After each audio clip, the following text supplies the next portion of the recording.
Hello, everyone. Welcome to Sunday's edition of Weekend Waypoints, a production of SEC Extra and D1Baseball.com. I'm your host, Joe Healy. I'm going to take you through LSU's 4-1 win over Arkansas Saturday night in Omaha. To get off both teams stay here in the College World Series. Before we get to any of those specifics, though, I have to remind you that this episode of Weekend Waypoints is brought to you by Academy Sports and Outdoors. The sun is out and the fun is on at Academy Sports and Outdoors. Score a cool pool, savor summer with flavor with the grill, prep for fishing weekends, or mount up with a new mountain bike. However you have fun, you can't lose with our top brands. Gear up online at academy.com or at your local store. All right, folks. Well, it was the atmosphere that we expected. It was the crowd. We expected a pretty well 50-50 split type of crowd at Charles Schwab Field. In some ways was the game we expected. In some ways wasn't. But LSU comes away with a hard-fought 4-1 victory. Let's pull up the box score here as we go through it. The part that we kind of expected was, at least on one side of it, was great starting pitching. Cade Anderson was just awesome. You know, I went in yesterday's episode, I went through all kinds of stats about how Arkansas is good against lefties and yada, yada, yada. And you just throw all those out when you have a guy like Anderson who can dominate. And that's precisely what he did in throwing 7 innings, 3 hits, 1 run, 2 walks, 7 strikeouts through 100 pitches right on the nose, but just controlled the game from basically minute one. The only blemish was a Reese Robinette solo home run, and that's just a big, strong guy running into a pitch, right, and hitting it out. So just a fabulous outing, exactly what LSU needed. They were able to minimize bullpen usage. You see there the inning for Shores and Evans. They got out of that game with very little incident. On the other side is what we did not expect, and that's that Zach Root wasn't very good.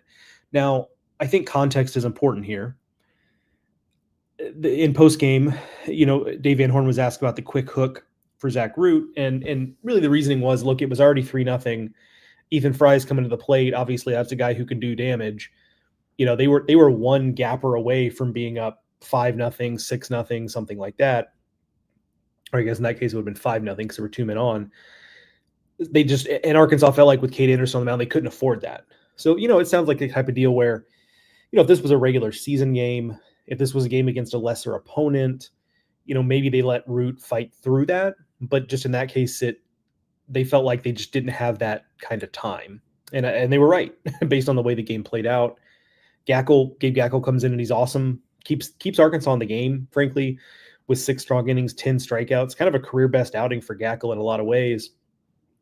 So that kept things close, but Arkansas was just never able to really get anything substantive going offensively. So, you know, just a heck of a job from Cade Anderson there. And the other thing about Root's outing is that, I mean, he wasn't sharp. Like, I'm not going to sit here and say that it was just bad luck. He wasn't particularly sharp. The first inning was great. He did look sharp there. The second inning, not so much. But with 1 out in the second inning, here's how things went for LSU offensively. I'm reading it off because I wrote it down. Walk, bunt single, RBI single, RBI hit by pitch, RBI fielder's choice. And then Gackle comes in, gets the last out of the inning against Ethan Fry. But that's 1 ball to the outfield, and it resulted in 3 runs. And the walks are unlike Zach Root, so that's why I say, like, the walks and hit by pitch, like, he wasn't sharp. But, again, in a regular season situation or in a game in which Arkansas had maybe a little more optimism that it would be able to punch back offensively, I think they probably let him work through that, especially with 2 outs in the inning. But they felt like they needed to do what they needed to do, and it turned out to be the right move because Gackle was awesome and kept them in that game. But it just a weird outing for Zach Root. Now, you know, he threw 38 pitches. Like, you know, does that open him up to come back a little sooner or at least be sharper when they bring him back? Perhaps, but we'll have to see. It sets up a couple matchups here. Obviously, these will be Monday's games. Arkansas, an elimination game against Murray State. LSU, the winner's bracket game against UCLA. Probably Gage Wood for Arkansas, but Dave Van Horn in postgame did leave a little bit of room there for, you know, time with, you know, for he and Matt Hobbs to take a look at things and make a different decision. You know, if they see something in the matchup. Now, obviously, Murray State has proven time and again that they're going to be scrappy. They're going to stick around in games. They're going to fight you. But, if you're Arkansas, this is an opportunity. Like, if you do see a good matchup there with somebody else, whether it's, Beidel Shees or whoever, against that Murray State lineup, it would be tempting to hold on to Gage Wood for a potential matchup against a UCLA. It could also be LSU, but if LSU wins the winners bracket game, UCLA drops down, Arkansas beats Murray, and again, I don't want to count that chicken too much before it hatches, but that's what we project, right? And so, could you start Gage Wood against UCLA and feel good about that, and then have him available for that's tempting, but you do have to beat Murray before you can start thinking about that. So I also would understand if they just go Gage Wood and kind of call it a day when it comes to talking about their pitching. So wonderful performance by LSU. Offensively, it wasn't great, but I mean, they made things happen offensively in that second inning to get the pitcher out. And yeah, Gabe Gackel is one of the best arms in college baseball. So you can't expect to just pile on against him. So 10 total hits between the two teams. There wasn't a ton of action, but LSU got the lead they needed. They rode their ace. They got good bullpen work, and they just kept Arkansas at arm's length. And that's kind of all you can really ask for. Let's pop over to some comments. We have some waiting here. Sean says, Joe, I don't know where this convo will go, but I have 3 words for you. Watch your lips. Sean was watching our live stream. We just finished with the Runes, Kindle, and Aaron, and Runes dropped a watch your lips reference in reference to the fracas that happened at Rocco's the other night that caused Rocco's to have to close early. Which, man, you really got to start some stuff for a place like Rocco's that is packed every night during the series, especially on weekends, right? For them to be like, no, we can't have this. We're shutting down. We are willingly foregoing probably thousands upon thousands of dollars of revenue here because we cannot abide by this. Like, that's how you have really instigated some stuff. So anyway, Runes throughout to watch your lips. I think that's fair. James Charles says, good morning, Joe. Good morning, James. Great game for my Tigers. I fully expect we're going to see Arkansas again. We did run rule them in game 2 last month. Yeah, that's what you're hoping for with Arkansas. Look, you're behind the 8 ball, but Arkansas is good enough to win 2 straight against LSU. And then the opposite would be true. If Arkansas had won last night, LSU is good enough to win 2 straight. So you still should have some optimism here. If you're Arkansas, if you're LSU, like both sides of that, I think should still feel like, hey, we're live here. We're not going to have to move mountains to get back into this thing. But yeah, James, for LSU, like you got to be prepared for Arkansas again, and at some point. But you certainly are in a good spot here to where you've got a little bit of leeway, a little bit of cushion.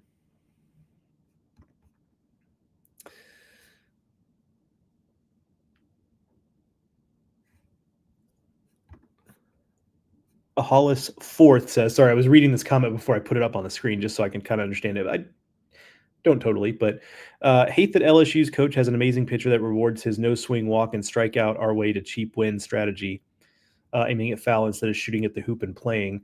I mean, that's kind of baseball though. Like there's a lot of teams here that have Murray State has the let's work counts and walk strategy. Like that's baseball. Like that's a winning strategy. Like I don't think there's really too much cheap about it, but it's just kind of my take there. And Sean brings up a good point. LSU only walked 4 times. It's just those walks scored. Like they're an offense that, and also they're an offense that kind of has to play that way. I think Jay Johnson and his staff would love nothing more than to have, Dylan Cruz type and a Tommy White type in the middle of that order again, so that they could have a more, free swinging, aggressive approach offensively, but they don't. And so they play the way that wins them games. Like I'm never going to hold that against a team, even if it's not always aesthetically pleasing. Right. Mark says Christian Fouch looks like he's soft tossing. It's 96, 99, such an easy delivery. Yeah.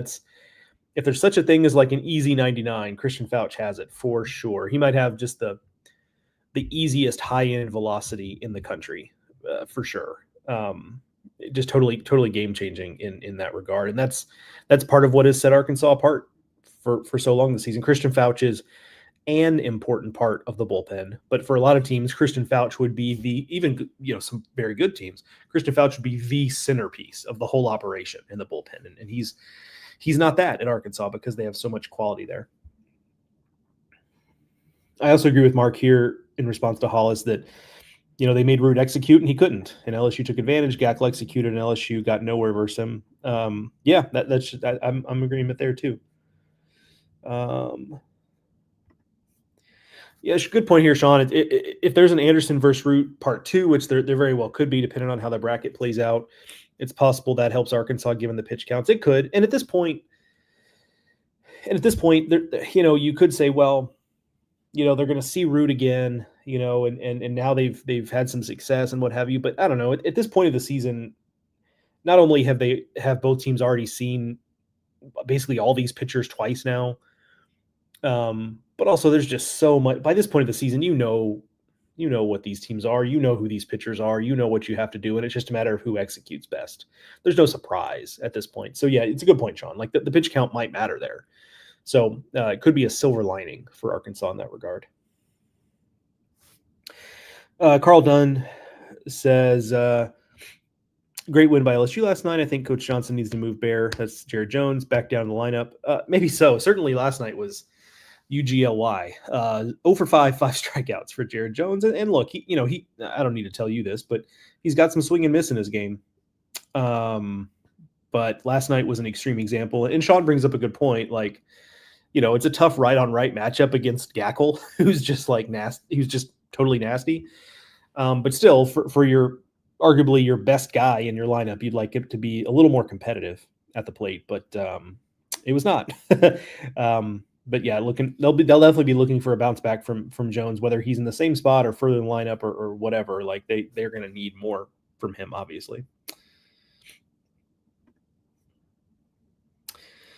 Caleb Fox says, morning, Joe. Morning, Caleb. What a pitcher's duel last night. Both teams brought A stuff. Good win for the Tigers. Yeah, I mean, ultimately, I guess you could still think of it as the pitching duel that we expected. It's just that it ended up being more of Gackle versus Anderson than it was Root versus Anderson. So a little bit of a twist there. Mark brings up a good point that, under Mike Martin FSU, that approach was their whole approach. Like, that's so true. Like, they would work the count to 3-2 and they would bang doubles off that short porch netting in right field. That was FSU's offense for ages. And it, obviously didn't end in a national title for Mike Martin famously, but they got here a whole bunch of times based on that approach.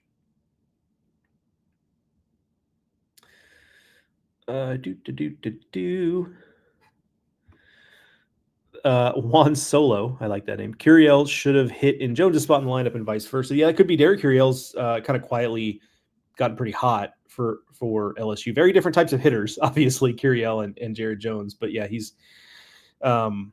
has been swinging the bat really well. Sean says, on to UCLA. It appears that they have a very deep, a pretty average bullpen.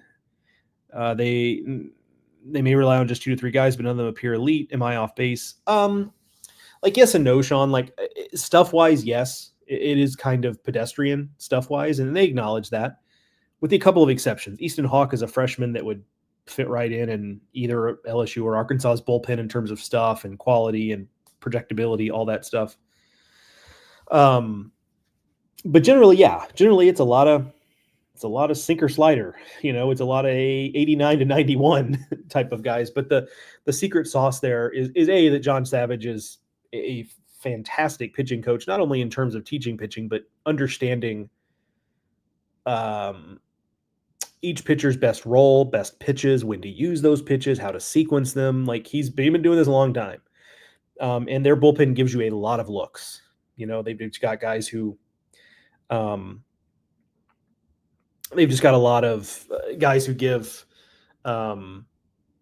you've got down under, you've got over the top, you've got velocity over the top, you've got, breaking ball over the top, breaking ball from, it's just left, right, change up guys. Like, I wrote about it yesterday. It's like a kitchen sink approach, but they wouldn't be here if there wasn't quality there. Now, there is risk because they're not blowing guys away. Like, if you're Fouch or Chase Shores or whoever, like, you can miss,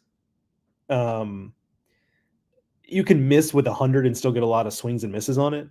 You can't really miss with 91 and get a lot of swings and misses. So the margins are thinner for UCLA. So I'll definitely say that. So the bullpen is good, but it is average stuff. So I'd say above average quality, average stuff is kind of how I would put a pinpoint on it. Thoughts on Shores? And good morning, Zach. I thought it was a great outing. You can't argue too much with, the 2 strikeouts, 3 up, 3 down. Like, that's the guy they need. And I think it spoke volumes in what was still a relatively close game. LSU was clearly controlling that game, but it was still close. That Shores was the guy they went to. And I think a lot of people, even in the press box next to me, were kind of like, I'm not sure Shores is the guy I would go to here. And I tended to agree, but yeah, like the fact that he was the first guy, I think probably says something about how Jay and Nate Yeske are valuing Shores right now. But he was very good in that outing. But there is some volatility there. Like, he could come back against UCLA, and it could be a very different story. That's just kind of been the Chase Shores experience, if you will. Mark S says, did Savage miss on Ianson? Was he not a take out of high school? I mean, he might not have been. I mean, there's a reason, because it's not just that UCLA missed on Ianson, who's a West Coast guy who started at UC San Diego. That also means that, all kinds of other teams in that time zone, the Arizona schools, USC, I guess, to some degree. If you ended up at UC San Diego, it means that a lot of teams, like, you might roll your eyes at USC, but it's a better program than UC San Diego, So if that was a miss for Coach Savage, he was not alone. That's for sure. And some guys just, it's one of those quotes that's I don't really know who originally said it now. I've heard Chris Lemonis say it. It may have been a quote from his old coach at the Citadel, Chalport, or Fred Jordan. I forget who he played. I guess it was Chalport. That all the meat is done in the smoker at the same time. And it might just be that Anthony Ianson needed that year or that time at UC San Diego to get to the right temperature, if you will, to use the smoker analogy. Eric, you say you think LSU can win the College World Series. I think that's fair. I'm with you on that 100%. Mark, I saw this play. I don't know that I have a take on it of Kiriel overriding Josh Jordan at third base, other than it might have just been a miscommunication. I don't know that I have a take on it beyond that. Obviously, it didn't end up having a fundamental difference in the game, but I did catch that in the moment. Juan Solo says, if LSU can avoid using Case and Evans versus UCLA, they'll win this bracket in 3 games. That's very much on the table. Yeah, I mean, if they can get out of that game versus UCLA without using their best bullets in the bullpen, I think that's totally on the table. Max says, Bear Jones can go for 5 Ks and come back and change a game with 1 swing. He's still a dangerous bat, 100%. And that's why there's still a decent chance that he'll be right in the middle of things. Because, yeah, I mean, at any given moment, he can hit a ball 500 feet, and it totally changes the tenor of the game. Yeah, and good point here. Hollis came back and said just sharing. He mentioned the style of play, just sharing a dislike and preference, not suggesting anything nefarious. Henderson deserved the win in Arkansas, didn't overcome the strategy. Yeah, that's fair. I'm with you. Sorry, just scrolling.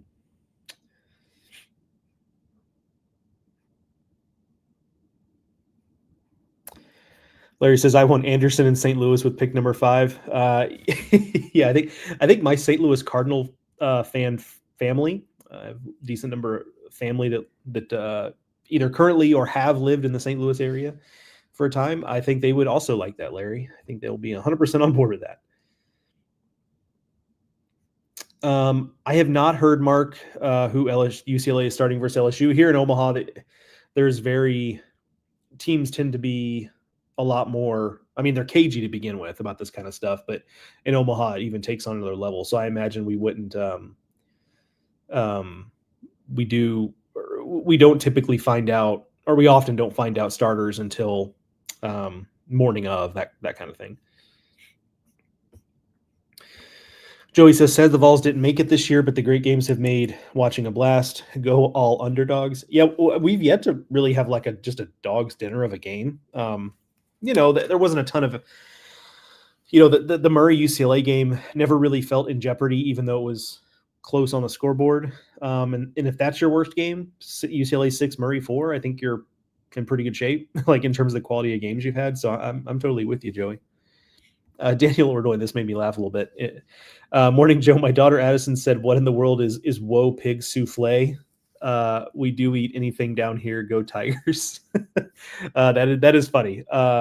As my that was one of my favorite parts about it. I have 2 younger siblings who are much younger. Like I'm like a decade older, and that was always one of my favorite parts when they were young like that. Is just the things they miss here and wonder what they mean. You never know what's going to come out of their mouth, and that was what I loved about them being that age. I do not, however, miss being like a built-in babysitter for my family when I was, a teenager and my siblings were toddlers. That is not how a teenage high school kid really wants to be spending his evenings and weekends, but it occasionally happened to me with younger siblings like that. Chance says Braswell and Bear had great defensive games. Great point, despite the cold bats. Yeah, Braswell did a really nice job. There was a double play turn that he started that I thought was really clean. Clean games all around. It's a good point. And good afternoon to you, Canes Cats Heat. We're 5 minutes from the afternoon, so an good early afternoon to Canes Cats Heat. Good luck to your Ice Cats the rest of the way, Canes Cats Heat. I do love that little factoid that it's been like since the early 90s since a Canadian team has won the Stanley Cup. So I kind of want to keep that going. So good luck to the Florida Panthers, Canes Cats Heats, Ice Cats. Good luck there. All right. Yeah, good point. Sean, he did mention, and by he I mean John Savage, did mention Landon Stump because a student reporter for UCLA did ask him in postgame if they what the pitching plan would be, and he said I don't know, but then the Stump was the only guy he mentioned by name, so I think he's the default option. But there was enough ambiguity there. I wonder if they're maybe looking at some other matchup stuff, because you're right, he hasn't been going deep. That's been UCLA's thing this year. They're typically a team that has like very defined roles. They haven't had as much of that this year on the pitching staff, so it wouldn't be a shock to see them throw a metaphorical curveball out there with their starter. But Stump is kind of the thing. All right, that is going to do it for this edition of Weekend Waypoints, production of SEC Extra and D1Baseball.com. Thank you to Academy Sports and Outdoors for sponsoring this and every episode of Weekend Waypoints this season. And thank you, all the viewers, for your joining me live, for your questions, your comments. That is my favorite. I say this all the time because I mean it genuinely. My favorite part of this deal, even when you guys are chirping at each other or giving me a hard time, it's a heck of a lot of fun. I'm glad we've been able to build a little bit of community here, talking SEC baseball.